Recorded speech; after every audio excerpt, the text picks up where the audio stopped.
Once upon a time, in a lush green forest, there lived a clever but somewhat vain fox. He had a silky coat that glistened under the morning sun, and his sharp eyes were always on the hunt for his next meal. The fox loved to boast about his nimbleness and intelligence to anyone who would listen. One day, while wandering through the forest, the fox's keen eyes spotted a bunch of ripe, juicy grapes hanging from a vine.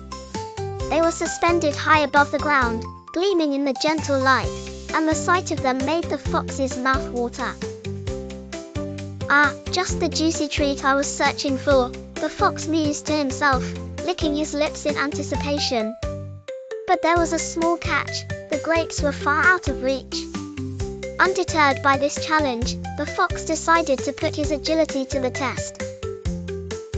He leaped into the air, stretching his body as far as he possibly could, yet his attempts were in vain. The grapes remained tantalizingly out of reach. Determined to enjoy the fruits, the fox took a few steps back and charged forward with all his might. Hoping that momentum would aid him in his quest, he leaped again, higher than before, but still, his jaws snapped shut on nothing but air. After several unsuccessful tries, with each jump leaving him more breathless and frustrated, the fox paused. Breathing heavily, he said, "It's probably best if I move on," flicking his tail dismissively. "I bet those grapes are sour anyway."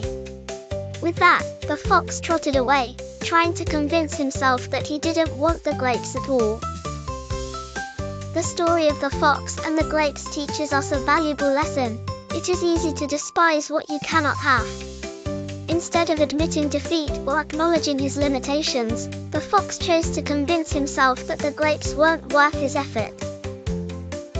And so, the fox continued his walk through the forest, searching for less elusive prey, with the lesson hopefully embedded somewhere in his clever mind.